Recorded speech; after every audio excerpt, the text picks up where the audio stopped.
رجعت ليكم فيديو جديد النهارده، فيديو عن البلاد لاين كتاريخ وازاي عيلة رومان رينز دي بدأت وهم ازاي اصلا مسيطرين على المصارعة بالدرجة دي.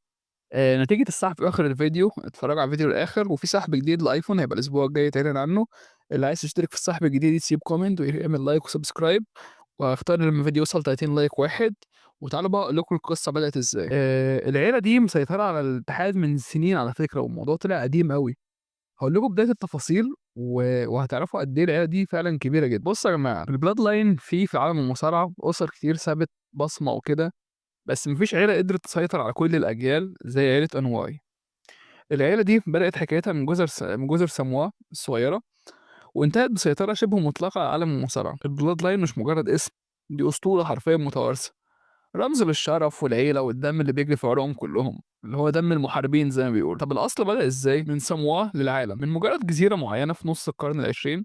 كانت الجزر دي بعيدة قوي عن الأضواء ومحدش فيها مشهور يعني، بس كلها رجالة كده يعني فيهم صحة زي ما بيقولوا. فظهر القس اسمه أنواي، وده كان راجل بسيط كده عنده رؤية معينة، وعلم ولاده إن القوة مش بس في العضلات، بس في الأصالة ورابطة الدم يعني. وفي نفس الحقبة دي كان في مصارع بولنزي اسمه بيتر مايفيا، ومعروف بلقب الزعيم الأعظم هاي شيف. رغم إنهم مش قرايب في الدم وكده، إلا إن هما الاتنين عملوا حاجة عظيمة جدا اسمها عهد الدم، وده اتفاق أبدي إن العيلتين يبقوا واحد وإخوات في الدم والاسم، وبقى اسمهم اللي اتعرف بعد كده اللي هو بلاد لاين. طب الموضوع بدأ إزاي؟ بدأ بالتخان وكده. كان ابن القس أنواي ده كان اسمه أفا أو أفا وسيكا، دول الابنين بتوعه. كان أول اتنين حملوا إرث العيلة دول ودخلوا حلبات بقى مصارعة. اتدربوا في كندا على إيد محاربين زي ستو هارت، وبعدين راحوا اليابان وكسبوا لقب شرس كده في المصارعة يعني. بس اللحظة الحقيقية لما دخلوا الWWE سنة 79 كفريق الوايلد ساموانز وبقيادة مدربينهم لو ألبانو، وسيطروا وبدأوا ينتشروا. وبدأت سلالة البلاد لاين دي تظهر في WWE، وبدأ ولاد آفا وأنواي الاتنين دول كان واحد اسمه ساموا، واحد اسمه مانو، واحد اسمه لويد. بدأ الاتنين دول كمان يكملوا خطى أبوهم وكده وانضم لهم ابن عمه اللي كان اسمه وقتها سالوفا فاتو، اللي هو هيتعرف بعد كده العالم باسم راكيش. الاتنين شكلوا فريق أسطوري في أواخر الثمانينات اسمه ساموان سكوات تيم، ودي أول مرة العيلة دي تبان ككيان مستقل كده في المصارعة الأمريكية. وفي WCW حققوا نجاح كبير، وكان مديرهم بول هيمن، نفس الراجل اللي هيبقى بعد أكتر من 30 سنة شايل قصة رومان رينز، اللي هي أهم قصة في الشركة آخر 20 سنة تقريبا. ومن فريق الأسطورة بدأ يدخلوا WWE، انضم راكيشي وساموا أو سامو سنة 92 كفريق اسمه هيت شرينكرز، وجابوا معاهم روح ساموا القتالية وكده وبقى معاهم مدير معين. وبدأ سامو ده ينسحب شوية من الأضواء، بس كمل راكيشي وكده. وبعد كده وصلنا لواحد ما ينفعش يعدي كده خالص، كان في الفرع التاني من العيلة، اللي هو يوكوزنا ده مصارع كان بيتصدر رسل مهرجانات كبيرة جدا ومرتين ورا بعض راسلمانيا، وكان من الأساطير. بس للأسف سنة 2000 مات تقريبا 34 سنة، وكان وزنه بتاع بيتكلم في 200 كيلو ولا 180 كيلو. هو مات من التخن يعني. وياكوزنا ده هو جد سولو سكو على فكرة، تمام. واتكرم في قاعة المشاهير سنة 2012. وبعد ما سمواه وياكوزنا دول رحلوا، جه الدور على ابن عمهم راكيش، اللي مر مسيرة طويلة قبل ما يوصل لشخصية راكيشي اللي الجمهور حبها. من شخصية فاتو، كان عامل شخصية اسمها فاتو كده، كانت يمكن شخصية غضبانة كده وملهاش فيها خالص، ومصارع عصابات أحيانا، لحد ما لقى نفسه في شخصية الراجل المتهشتك اللي هو بيقعد يهزر والكوميدي ده. بس الناس كانت حباه يعني، اللي هو بيقعد يرقص بعد كل نصر ويقعد يعمل حركة مؤخرة وكده. لكن ورا الكوميديا دي كان في مصارع جاد وشارك في أعنف اللحظات ورغم كده كان بيطلع في لحظات فيها أوستن وروك وحاجات زي كده، وكسب بطولة قارات وتاج تيم واتكرم في قاعة المشاهير. فهو ركيشي أيا كان مهزأ ولا لأ، فهو الأب الروحي للجيل ده اللي هيغير كل حاجة في المستقبل. جيمي وجاي وسولو سكو. بس خلوني اكمل لكم العيله بالترتيب الاول الزمني. ظهر بعد كده اوماجا، الوحش الصامت، وده اخو راكيش الصغير، المعروف باسم ادوارد فاتو، وكان واحد من اكتر الشخصيات المرعبه في تاريخ الدبليو دبليو اي.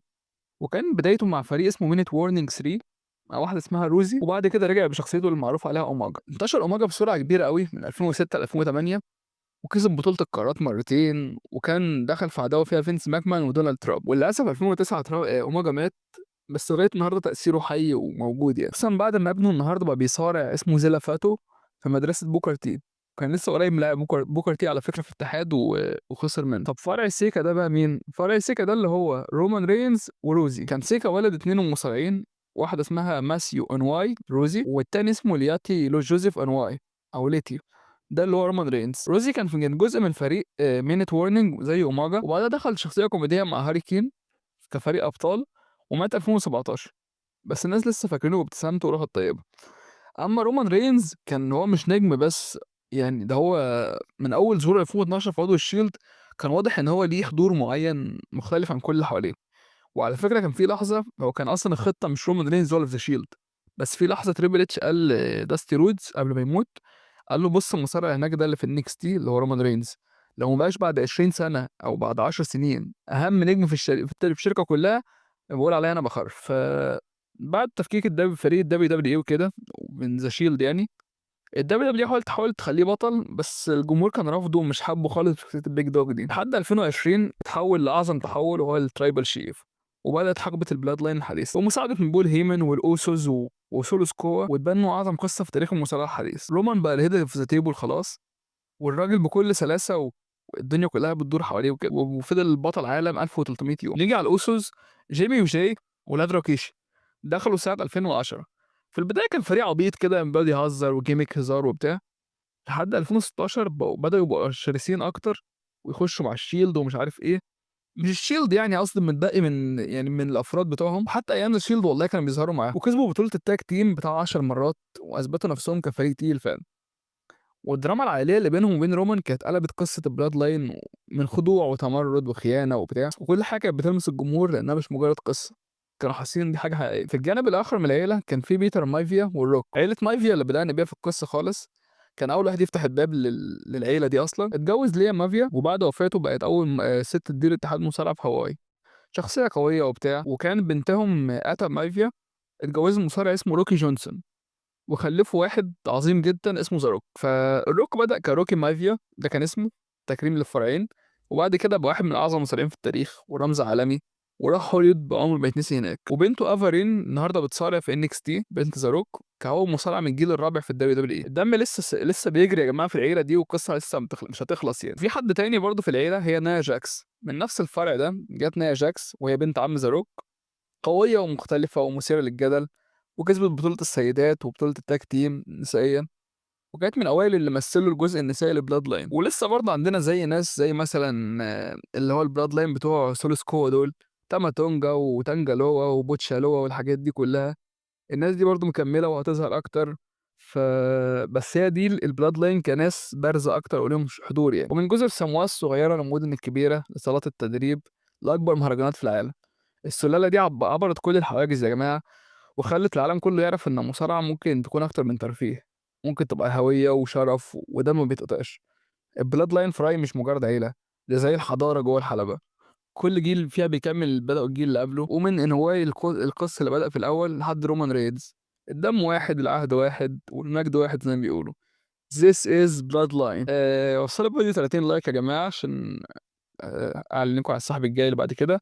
السحب اللي كسب فيه واحد اسمه احمد محمد، وده انا اتوصلت معاه خلاص، هو بيدرس في علاج طبيعي في مكان قريب يعني، وان شاء الله اوصل له الهديه. كومنت اهو على الشاشه قدامكم يا جماعه. بس واحد اسمه محمد طه كان كاتب لي كومنت في كل مكان وكده بيقول لي دخلني السحب وبتاع.